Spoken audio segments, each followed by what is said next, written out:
Destiny awaits the victor at UFC 259 as newly crowned light heavyweight champion Jan Blachowicz makes the first defense of his title against UFC middleweight champion Israel Adesanya. A career resurgence for Poland's Jan Blachowicz culminated last year in a devastating finish of former title challenger Dominic Reyes.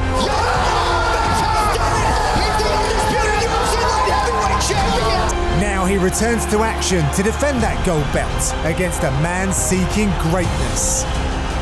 Middleweight champion Israel Adesanya became the undisputed king at 185 pounds when he defeated reigning champion Robert Whittaker at UFC 243.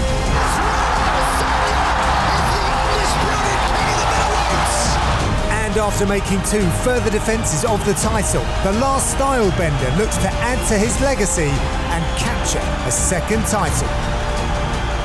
Will the legendary Polish power take out the Stylebender? Or can Adesanya etch his name in the history books once more? Hello and welcome to UFC Inside the Octagon. John Gooden, delighted to be joined on this episode by the number 6 light heavyweight in the world, Anthony Lionheart Smith. How are you doing, Anthony? I'm good, man. I'm happy to be back with my UK brethren and breaking down some fights.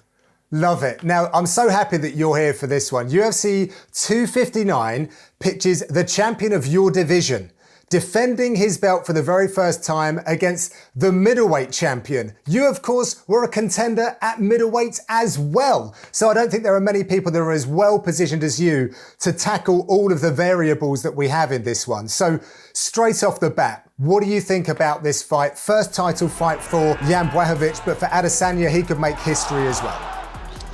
Yeah, I wasn't necessarily expecting this to be the matchup. I think that there was a lot of light heavyweights in the division that may have been next. But honestly, with the things that Adesanya has done up to this point in his career, you can't really deny the guy. He kind of can do what he wants, and he's been so dominant and successful in his own division. I mean, I think if you're going to move up, I think now's the time. Excellent stuff. Right, well, we're about to dive into the detail, but what we always do is get into the facts and the stats. Now, some interesting stuff to look at here, Anthony. So Jan Blachowicz, more senior in years, if you like. He's 38 versus 31 for Adesanya, who I think we would say is right there in his prime. Adesanya has a perfect 20-0 record, but the Polish champion has a whole heap of experience. Do you think that that's something that he's going to be leaning on quite heavily coming into this run? I do think so. As far as combat sports experience, I think that some could argue that Israel Adesanya has more experience with his kickboxing career, but kickboxing and MMA are very, very different. And you mix in the grappling and the clinch and kind of the high stakes, high danger situations. Maybe Jan does have some of the edge in experience there as far as MMA goes. Another couple of things that jump off the page. Let's talk about the physical size of these guys as well, because Adesanya typically walks into the octagon having a lot of reach advantage over his adversaries, but he's moving up a weight class here. And Jan, for me, he's like the Stipe Miocic example that I have at heavyweight. Very well proportioned. Jan is a big man. He doesn't look overinflated in any which way. Like his jawline matches, the size of his back. So he's a very big man. Is it going to be noticeably different for Adesanya if indeed they get into those clinch situations? As a former middleweight rather, moving up to 205, I didn't believe that there was going to be that big of a difference. You look at it, you look at the amount of how many pounds is the difference, and it doesn't seem like that should be an issue. It's a little bit different though when you start getting into those top 5 guys. The bottom kind of echelon of the 205ers are essentially just large middleweights. But as you start getting into the top 5, the top 3, those are really, really large men. You get your Alexander Rakic's, your Thiago Santos, and the champion. He's just a big guy, and I think that that's going to take some adjustment on Adesanya's side. Well, I've got to talk about the reach as well. It always seems to be a theme when one breaks down fights. Adesanya is not going to have an overwhelming reach advantage here. Is that going to be something that really takes away from his offering? I'm not sure if it's going to take away from it. I just don't. I just think it's not going to be something he's going to enjoy as much as he does at middleweight. And with the smaller cage, I think that up to this point, Izzy has felt like the longer, larger man in the octagon. And if you look at his past opponents, that's just how it is. That's the case. He's the longer, taller, just bigger fighter. Obviously, with the light heavyweight champion across from him, that's not necessarily going to be the case. So the fight's going to be closer. He's going to be a little bit more uncomfortable in there with as big as Jan is. Nice. All right. Well, it's time to get into the real detail of this one. And I was thinking about ways that I could open this up for you, Anthony, and looking at Adesanya and Jan Blachowicz. And I've come up with a bit of a cheesy analogy, so humor me on this one. But I was thinking about Israel Adesanya as being like a supercar, a hypercar, like the McLaren that he drives, sitting outside like a real posh restaurant. Everyone takes a look at it and it just does things beautifully. And then on the other side, we have Jan Blachowicz. Now, he to me comes across as like that really popular high-end SUV that gets you from A to B and can do absolutely everything. And I think in this day and age, a lot of people coming up, they want that SUV that gives them a bit of everything, but that hypercar, boy, can it get it done. And we all want to see that one racing out there. So it's interesting how these two match up. And I think when we start getting down to the technical stuff, which I'll hand over to you with, I think we're really going to be able to underline that. So with that, we start with the champion, Jan Blachowicz. That horn rings and it's time to get the first round underway. How does he approach those first 60 seconds to 2 minutes? I think that he's gonna be really methodical. The thing that really stands out to me is his fighting style and how he seems to control the pace. Very much like me, I don't like really high-paced, fast fights. Sometimes you tend to get lost in the chaos a little bit. What Blachowicz loves to do is he really pulls that fight down to his pace. He wants to be slow and methodical, and he wants to just kind of walk you down. I think the place that he's going to be the most danger in this fight is when they're going to be far apart. I think as soon as this fight starts, if I'm him, I'm going to be wanting to walk across the cage and stepping inside of those kicks of Israel Adesanya, because that's where the problem is going to be getting inside that range. Once he's inside of it, that's where he's going to have to start trying to trap him and run him into a corner, but without chasing him. That's where a lot of people have gotten into problems with Israel Adesanya, and that's something Jan Blachowicz doesn't necessarily do a lot. He doesn't seem to want to chase people. He wants to just plod forward, make you uncomfortable, and continue to put the pressure on. Now, that's kind of easier said than done, I guess, when you're talking about someone like Israel Adesanya, who is an elite striker, one of the best strikers that we've ever seen inside the octagon, and his footwork just underlines that. He never goes back in a straight line. So how much is he going to rely on that footwork against Jan Blachowicz if he does try and cut that octagon off? His footwork is going to be key, and it might be one of the most impressive things that Israel Adesanya does, at least to me. Watching how he gets in and out of trouble, in and out of danger inside the octagon, it's masterful to watch. If you go back and you watch the Marvin Vettori fight, towards the end of that first round, Israel Adesanya started doing something completely different than he'd done the entire round previous. He started to take one step back, shift across Marvin Vettori's face, cut an angle, and switch his stance, which, to really break that down, there's three movements there. It's a step backwards, it's an angle off one side or the other, and it's a stance switch. There's a lot of moving parts to that. And then he'll strike right off of that opposite stance, go back to the stance he was in previous, and continue to fight. It's really, really high level footwork, and that's where high level striking starts, is in the feet. Obviously, offensively, with his feints and the way that he moves, and it's just as good there. But where it's really impressive to me is defensively and how he gets out of trouble, and just the way he will circle out, switch his stance, fade across your face. He constantly is giving you different looks, and if you're constantly trying to adjust to what he's doing, you're not necessarily focused on trying to trap him. You mentioned the feints. Now, what is it that a feint does, and how much can that disrupt the rhythm of a fight? Well, so specifically in this fight, I think those feints they're going to be huge.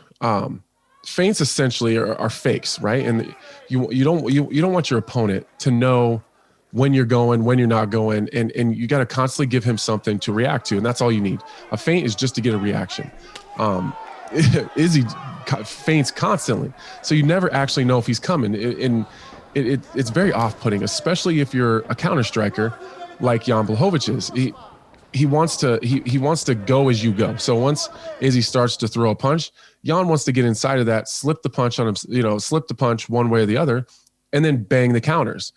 If Izzy is constantly false starting, Jan Blachowicz is going to have a really hard time getting a beat or getting a read on when he's actually coming and when he's not.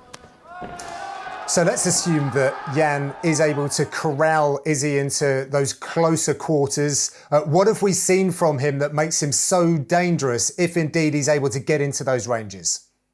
Basically, it's just how good he is on the inside. He does like to throw a lot of jabs from the outside, but his bread and butter is ripping the uppercuts and hooks from close range. And part of that is his clinch wrestling is so good that people want to back out of it all the time. Gives him the opportunity, as people are pulling out of the clinch, to really rip those hooks and uppercuts on their way out. It's exactly where he caught Luke Rockhold. Rockhold was trying to escape that clinch wrestling. Jan Blachowicz ripped a left hook and really put Rockhold out.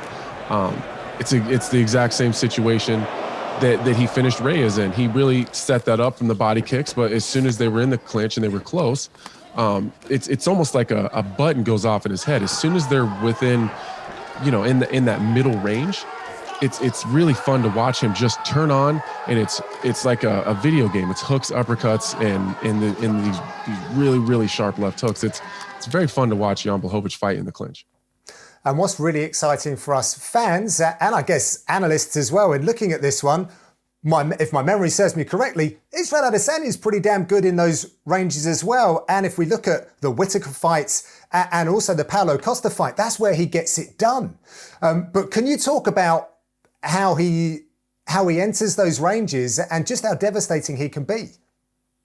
Well, when we talk about his defensive footwork, we talk about his feints, all of that stuff leads people like Robert Whittaker and Paulo Costa right into that inside close clinch range.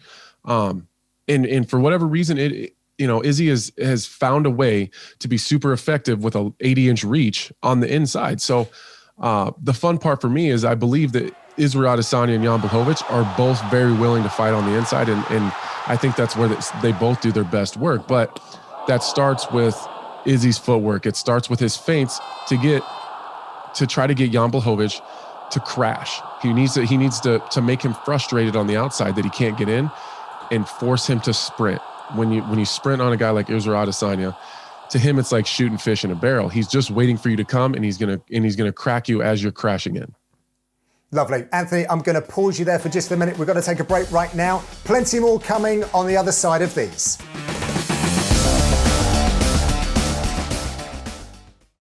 Welcome back to UFC Inside the Octagon, where we're breaking down the big light heavyweight title fight for UFC 259 between Israel Adesanya and the current reigning champion Jan Blachowicz. I am breaking this one down with top light heavyweight contender Anthony Lionheart Smith. And in part one, we learned that Blachowicz is going to try and steady the pace in this fight. He's going to try and push Israel Adesanya back, but that is not going to be easy, as we know from Adesanya. He has elite striking, elite footwork. He keeps you guessing with his feints, but if he does end up in that short range, it could end up being an early night Jan Blachowicz with so much power. Having said that, though, we look back at some of Israel Adesanya's recent performances, and he too has gotten the job done in those short ranges. So, Anthony, I hope I did a decent enough job on that one, but moving forward into the shorter ranges, because there's so much more to the skill sets of both of these fighters. If Jan Blachowicz decides that he wants to take this one to the mat, have we seen enough from Adesanya to suggest that he can keep this fight standing? We absolutely have, John. Israel Adesanya has defended 86% of the takedowns that have been attempted against him. And that's not just against normal run-of-the-mill UFC fighters. That's guys like Yoel Romero, Derek Brunson, Kelvin Gastelum. He's fought some of the best grapplers and wrestlers the division has to offer. And arguably, Yoel Romero is one of the most decorated UFC fighter in history as far as his wrestling credentials go. So As much as we talk and rave about Izzy's takedown defense, I don't think he gets enough credit for it. Because not only is he fighting great wrestlers, he's a kickboxing wizard, and nobody wants to strike with him. So everybody's game plan has been to take him down and hold him there, and no one's been able to do it yet. And he doesn't need to be a collegiate wrestler either in order for it to be effective for his game, right? All he really needs to do is find a way to get back up. Yeah, that's it. Essentially, that's it. He can beat anybody in the world on his feet. The only thing he needs to do is be able to defend most of the takedowns. And if he does end up on his back, he's got to be able to get to his feet, and he's got to be able to do it quickly. Up to this point, we haven't seen anyone hold him down. He's done a great job of never accepting the position that he has been taken down, but he's never there for long. There's a saying in fighting that says, when you get taken down, you should already be halfway back up. So instead of falling flat to his back, you see Izzy falls to a hip, but immediately starts to pull his hip. He wants to pull a leg out. He wants to switch his hips. He's moving right away. He's never accepting that position. And that alone is going to get him very, very far. But if we do see Jan go through those ranges, get his hands on Izzy, what have we seen from him that makes you think he might be able to earn some credit on the scorecards or indeed get a finish in this fight by submission? Well, Jan's going to do a great job fighting in the clinch. He's not necessarily the best double leg shooter in the division. What he's very good at is controlling people and essentially controlling the pace in the clinch. He's gonna be strong there, and Izzy's gonna have a really tough time trying to move him around and get him, get him off balance. That's also an opportunity for Blachowicz to drag the fight to the ground. I don't think he's gonna just shoot a straight double leg and get Israel Adesanya on his back. I don't see that happening. Can he fight him from the clinch and maybe trip him, drag him down, and be big and strong like we know that he is? That's absolutely a possibility. But as we've seen in the Devin Clark fight, you're never really in any kind of safe position when you're in the clinch or in the octagon in general with Jan Blachowicz. With Devin Clark, he standing rear naked choked him. I've seen him go for that position, or at least go for that submission several times. It's kind of one of those few times you can break that rule of position before submission, but he does a great job of really chasing the finish, but doing it in a functional and effective way. Very good. I've got a couple of other questions for you, Anthony, and I think the recent memory of Adesanya's performance against Costa was his effectiveness with the leg kicks. I've noted that we haven't really spoken about those as yet. Do you think they're going to be a weapon that Adesanya is going to have a lot of success with in this fight? Will they be a thing for him? Some of the viewers at home might think that could be the case. If you really go back and you watch Jan Blachowicz fight, I don't necessarily see that happening. He does a really good job with dealing with big, heavy, fast kickers. If you look at Jimmy Manawa, threw lots of high kicks and low kicks at the champion, and it didn't seem to do too much damage. He's very quick on turning his knees out to the check. Luke Rockhold, another phenomenal kicker, kicked at his legs a lot, and he dealt with that very well. So as good of a kicker as Israel Adesanya is, I think that Jan Blachowicz is equal in his kicking defense.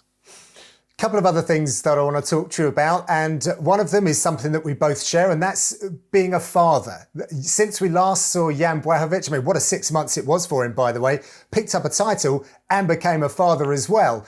But can you give us an insight from someone who earns their living with these, what it actually does to you when you have a child? Because we see a lot of people, when they get that win after becoming a father, that they talk about how it changed them. Some of them are a bit low key, but the vast majority of fighters, it does seem to really imbue them with a new sense of motivation and strength. I don't know. I guess I don't know how to frame it, but fighters, especially ones at a high level, don't necessarily care about a lot of things. And that's amazing to me to see a guy like Jan Blachowicz. Look how successful he's been up to this point without really believing in anything or really caring about something that deeply as he would a child. When I became a father, I felt it gave me a purpose, and it gave me that extra motivation for those extra rounds when you're really pushing hard and you're tired and you're hurt, and or you could be deep in the third or fourth round in a fight, and they provide that that motivating factor that could change it. And it's really cool to see how successful he's been up to this point without that. So now imagine how dangerous he could be with that extra added motivation of a child and the extra love and the extra push. And I'm really excited for him, and I'm excited to see what it's done to him. On the flip side of that, there's a lot of sleepless nights, I would imagine. Yeah. There's a lot of, I mean, you know how it goes. There's sleepless nights, there's worrying, there's a lot that goes into that. So, I do believe that his child is still fairly young. So he's definitely experiencing a lot of those things that all the fathers in us have experienced. Yeah. Looking forward to seeing how it all plans out for him. The other thing that I think about with this, and I was kind of alluding to it earlier with that whole supercar SUV analogy, Adesanya's work is just pristine. Everything he does is beautiful. And if you were teaching a young fighter, you would say, look at this guy, look at the feints that he uses, look at the way he throws X, Y, and Z. And I'm not saying that you wouldn't necessarily say that about Blachowicz. You mentioned the jab, for example. I think he has an extraordinary jab. But some of the stuff that he does is just so effective. And through your experience of being in there, but also as an analyst, how many times have you come up against this where you've got someone who's got very pretty work, but actually they don't come out on top because it doesn't always have to be that way to be effective? Yeah, I've always been the type of person that leans towards the effective style versus the quote unquote fancy style.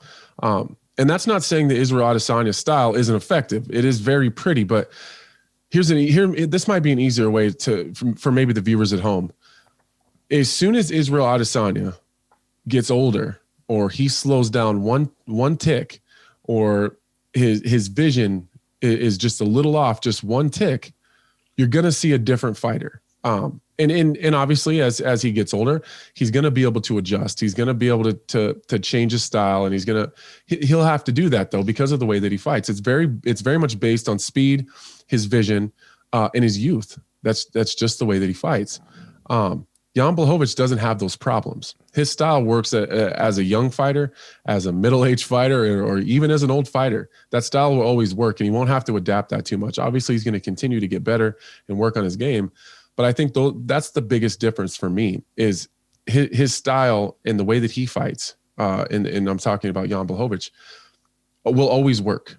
It's not always the prettiest, but it's going to work every single time. And there's not going to be a lot of holes. There's not going to be a lot of opportunities to get over on him. On the flip side of that, Israel Adesanya, there is a lot of openings. He's just good enough that he closes those quickly. They're not open for very long. And that's kind of how I look at it. Now, I respect both guys. I respect both styles. I just think that those are the differences.